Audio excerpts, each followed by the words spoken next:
Everyone, welcome back to the channel Bhavana पाठशाला।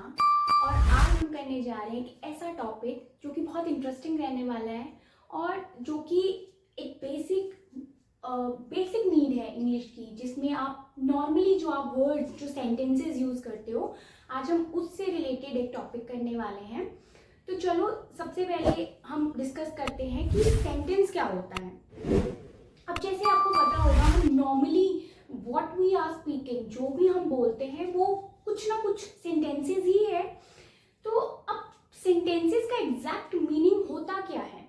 Sentences actually क्या होते हैं कि एक ग्रुप ऑफ वर्ड्स होते हैं जिसमें आपको बहुत सारे वर्ड्स मिले होंगे।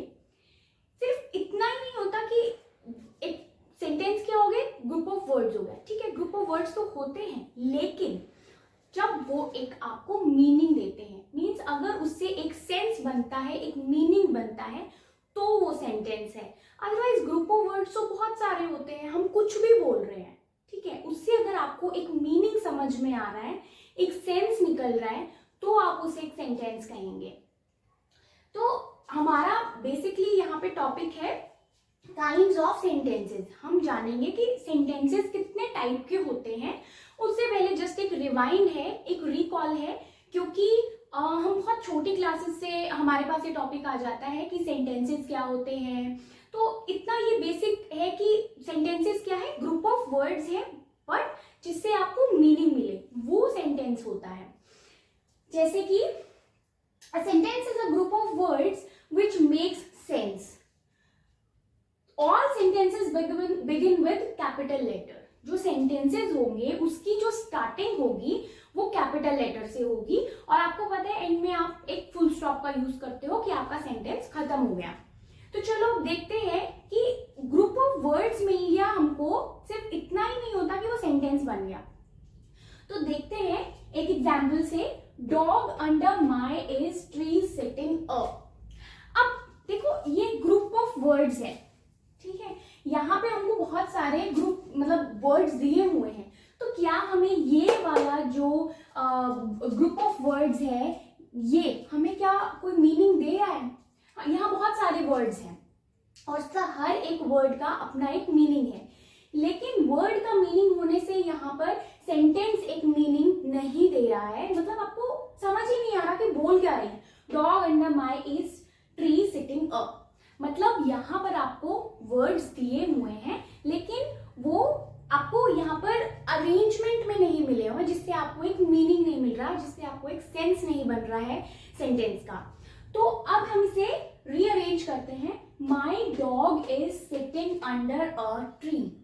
देखो रीअरेंजमेंट से कितना वास्ट डिफरेंस आ गया कि वर्ड्स बिल्कुल सेम है, लेकिन हमने यहाँ क्या किया है, हमने यहाँ पे रीअरेंजमेंट किया है वर्ड्स का। तो यहाँ हमें कोई मीनिंग नहीं मिल रहा है, लेकिन इस वाले में हमें प्रॉपर मीनिंग मिल रहा है कि कहना क्या चाह रहे, my dog is sitting under a tree, कि मेरा जो डॉग है वो पेड़ के नीचे बैठा हुआ है। तो यहाँ आपको एक मीनिंग मिल रहा है, मीन्स ये एक सेंटेंस है, और यहाँ आपको मीनिंग नहीं मिल रहा है, ये सिर्फ एक ग्रुप ऑफ वर्ड्स है जो आपको मीनिंग नहीं दे रहा है। तो बेसिकली इस रिवाइंड में ये जस्ट एक रिवाइंड था सेंटेंस का कि सेंटेंस होता क्या है। तो इसमें हमने क्या देखा कि सेंटेंस क्या होता है, ये ग्रुप ऑफ वर्ड्स होता है जो आपको एक मीनिंग देता है।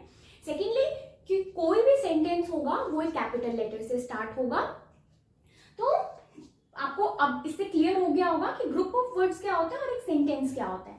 यहाँ पे आपको वर्ड्स दिए हुए हैं लेकिन आपको मीनिंग नहीं पता, यहाँ आपको वर्ड्स भी दिए हुए हैं और आपको मीनिंग भी मिल रहा है, तो ये एक सेंटेंस है। तो ये तो था सेंटेंस। अब हम आगे करेंगे काइंड ऑफ सेंटेंसेस, कि सेंटेंसेस के कितने टाइप होते हैं। तो चलो वो देखते हैं। नेक्स्ट हम देख लेते हैं कि अब सेंटेंसेस कितने काइंड के होते हैं, कितने टाइप के होते हैं। तो सबसे पहले आता है हमारा असर्टिव सेंटेंस, और असर्टिव को ही हम डिक्लेरेटिव सेंटेंसेस भी बोलते हैं। तो ये सेंटेंसेस किस टाइप के होते हैं, कैसे होते हैं? ये जनरली हम यूज करते हैं, हम कुछ भी बोल रहे हैं, अभी मैं जो बोल रही हूँ वो असर्टिव है, जो मैं आपको बता रही हूँ, it's sharing of an idea और फीलिंग्स। तो ये क्या है, ये अभी मैं assertive sentences I am using. तो इट एक्सप्रेसेस अ स्टेटमेंट और ओपिनियन। स्टेटमेंट, कोई भी opinion, it's generally communicating your feelings to someone without any aggression. कोई बिना किसी aggressive mode में, normally when you are talking to someone, normally you are sharing your thoughts, ideas, opinion to someone. So वो कौन से sentences होते हैं? वो आपके assertive sentences होते हैं, declarative sentences होते हैं. For example, I will go to school tomorrow. It's generally you are sharing your thing to someone कि I will go to school tomorrow. Our class teacher will be on leave tomorrow. It's generally you are sharing something कि हमारी class teacher कल leave पर होंगी. Abha is an obedient girl. आभा एक obedient girl है. तो these are the sentences जो ये ऐसे sentences हैं जो हम बिना किसी aggression के बोल रहे हैं और एक normal way में बोल रहे हैं. मतलब हम किसी को कुछ बता रहे हैं, we are informing someone, किसी को कुछ बताना in a very normal way. तो वो कौन से sentences होते हैं? Assertive sentences. फिर से बताती हूँ कि it's just communicating your ideas, your feelings or your thoughts, your opinion to someone without any aggressive mode. कोई भी aggressive mode में ना होकर एक normal जो हम एक communication करते हैं किसी के साथ, किसी को कुछ बताना, किसी से कुछ सुनना in a very normal way, तो वो क्या हो गया आपका assertive sentences हो गया. ठीक है. नेक्स्ट होता है हमारा imperative sentences. अब imperative sentences, अच्छा एक चीज और कि जो assertive और declarative sentences होते हैं वो end होते हैं full stop से. Means end में क्या होगा? full stop होगा. ठीक है. अब imperative sentences क्या होते हैं? imperative sentences होते हैं ये, यहाँ पर हम मोस्टली क्या करते हैं? कोई रिक्वेस्ट, कोई कमांड देते हैं या कोई एडवाइस देते हैं. जैसे open the door, door open करो, ये एक कमांड है कि please fetch me the chair, chair लेकर आओ. ये एक क्या है? रिक्वेस्ट है. प्लीज वर्ड ऐड करने से वो एक बहुत ही आपका एक रिक्वेस्टिंग मोड में चला गया. तो वो क्या हो गया? वो आपका रिक्वेस्ट हो गया. पर वो भी क्या है? इंपेरेटिव सेंटेंस है. सिट डाउन, बैठ जाओ, ये कमांड है. अब मे आई कम इन, ये एक रिक्वेस्ट है. तो ये क्या हो गया? ये भी इंपेरेटिव है. तो कोई कमांड होगा, कोई आपको कमांड दे रहा है, कोई ऑर्डर दे रहा है, तो वो क्या हो गया? आपका इंपेरेटिव सेंटेंसेस. तो कमांड, रिक्वेस्ट और एडवाइस. ठीक है. You should listen to your parents, you should go to school on time, you should eat your lunch, eat your meal on time. तो कोई भी चीजें आप बता रहे हो किसी को, कोई एडवाइस दे रहे हो, you should go to the doctor if you are not feeling well. तो ये क्या हो गया? ये भी एक एडवाइस हो गया that you should go to the doctor. तो जो एडवाइस होगी, किसी को कोई सलाह देना हो गया, वो भी आपका इंपेरेटिव सेंटेंस होता है. Request, command, advice. यहाँ पे एग्जांपल है please pass me the book. ये क्या है? ये एक रिक्वेस्ट है. प्लीज वर्ड जहां हो गया वो क्या हो गया? एक रिक्वेस्ट होगी. पोलाइट मैनर में आप किसी को कुछ कह रहे हो.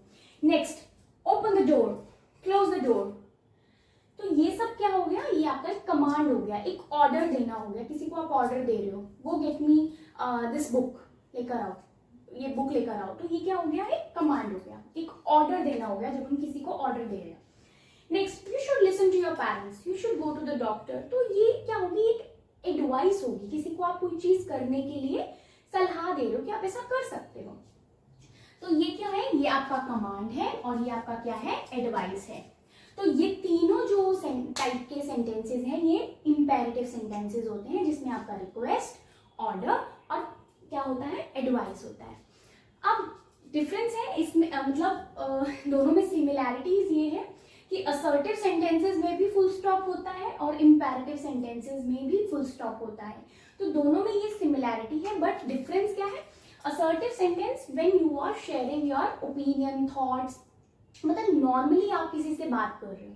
लेकिन इंपेरेटिव सेंटेंसेस में आप रिक्वेस्ट कर रहे हो, कमांड कर रहे हो, एडवाइस कर रहे हो. तो ये सब चीजें इंपेरेटिव में होती हैं. और कोई भी स्टेटमेंट है, कोई भी ओपिनियन है, कोई भी फैक्ट है, कोई भी फैक्ट कि sun rises from the east, ये फैक्ट है, तो ये भी किस में आएगा? ये भी असर्टिव और डिक्लेरेटिव में आएगा.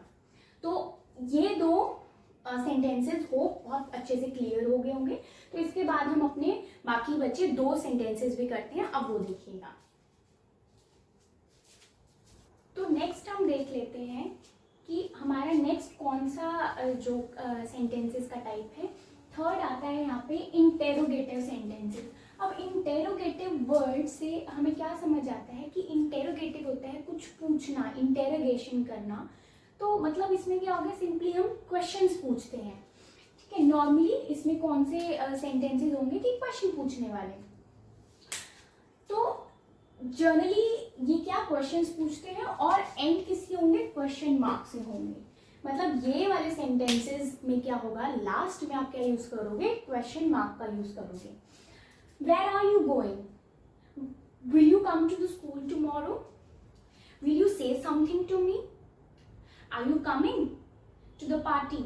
तो ये सब क्या है, ये सब ऐसी सेंटेंसेस हैं, ऐसे सेंटेंसेस हैं जिसमें आप कुछ पूछते हो, किसी से कुछ क्वेश्चनिंग कर रहे हो। तो where are you going, when will you go, हाँ, how old are you, how are you doing. तो ये सब क्या है, क्वेश्चंस पूछ रहे हैं। तो ये कौन से सेंटेंसेस होंगे, आपके इंटेरोगेटिव सेंटेंसेस होंगे, जहां पर आप किसी से कुछ पूछ रहे हो और एंड किससे होगा, क्वेश्चन मार्क से होगा। अब नेक्स्ट देख लेते हैं एक्सक्लामेटरी सेंटेंसेस। एक्सक्लामेटरी सेंटेंसेस कौन से होते हैं, जो आपके सडन फीलिंग्स, सडन रिएक्शन बताते हैं। जैसे आपका जैसे यहाँ पे है कि एक्सप्रेस स्ट्रॉन्ग और सडन फीलिंग, मतलब कोई भी बात आपको सुनकर आपने उसे कैसे रिएक्ट किया, मतलब इट्स शोइंग एक्साइटमेंट, जॉय, और आपका सडन फीलिंग, जो भी बात सुनकर आपका सडन एकदम से फीलिंग आता है, तो वो क्या होगा, आपका एक्सक्लामेटरी सेंटेंसेस होगा। फॉर एग्जाम्पल, आप बहुत अच्छे व्यू के पास गए हो, एक माउंटेन एरिया पे गए हो और ऐसा व्यू आपने पहले कभी नहीं देखा, तो आप सडनली एक आपका क्या इमोशन होगा, वाओ। तो ये क्या होगा, ये एक्सक्लामेटरी सेंटेंसेस है जो आप सडन फीलिंग दिखाओगे, मतलब एक एक्साइटमेंट वाला फीलिंग आपने शो किया वो व्यू देखकर कि वाओ, और व्हाट अ ब्यूटीफुल व्यू। तो ये सब क्या है, ये एक्सक्लामेटरी सेंटेंसेस होते हैं जो आपके सडन रिएक्शन को रिकॉर्ड करते हैं कि किसी भी चीज को सुनकर, देखकर आपने कैसे रिएक्ट किया। और ये जो सेंटेंसेस होंगे, ये एंड मतलब लास्ट में आप क्या यूज करोगे, आप एक्सक्लामेटरी सेंटेंसेस के लिए एक्सक्लामेशन मार्क यूज करोगे। चलो एग्जाम्पल देखो, what a beautiful view, wow, that's amazing news, that's incredible, hurray, you one the match. तो ये सब सेंटेंसेस ऐसे हैं जहां पर आपने सडन फीलिंग दिखाई है और सडन रिएक्शन दिया है कोई भी बात सुनकर, तो इनके लिए आप क्या यूज करते हो, एक्सक्लामेशन मार्क यूज करते हो। तो ये थे हमारे 4 टाइप ऑफ सेंटेंसेस जो हम जनरली यूज करते हैं अपनी डे टू डे इंग्लिश में, जो हम नॉर्मली यूज कर रहे हैं बोलने में। जैसे अभी भी मैं यूज कर रही हूँ, तो मैं कहीं पर असर्टिव सेंटेंसेस यूज कर रही हूँ, कहीं पर एक्सक्लामेटरी यूज कर रही हूँ। तो ये सब क्या है, ये हमारे स्पीच का एक पार्ट है, हमारी लैंग्वेज का एक पार्ट है, जो कि उसमें और ज़्यादा एक्साइटमेंट ऐड करता है, एनर्जी ऐड करता है। तो these type of sentences are very important to understand कि कोई भी सेंटेंस होता है आप उसे किस तरह से बाइफरकेट करोगे समझने के लिए कि कौन सा सेंटेंस किस टाइप का है। तो ये था हमारा आज का टॉपिक, काइंड ऑफ सेंटेंसेस। हमने सबसे पहले रिकॉल किया कि सेंटेंसेस क्या होता है, उसके बाद हमने ब्रीफली जो है पढ़ा है काइंड ऑफ सेंटेंसेस। तो अब इस वीडियो को और अच्छे से देखें और अच्छे से हर एक पार्ट को समझें कि कौन सा टाइप किस सेंटेंस का है, और ऐसे ही इन चारों टाइप्स का, इन चारों सेंटेंसेस के कुछ एग्जाम्पल्स करें ताकि आपको और अच्छे से क्लियर हो जाए कि कौन से सेंटेंसेस कौन से सेंटेंस में आपको कौन सा मार्क यूज करना है, जो आपको इजीली आपको समझ में आ जाएगा कि हमारे किस टाइप के सेंटेंसेस हैं। और तब तक के लिए लाइक, सब्सक्राइब एंड शेयर।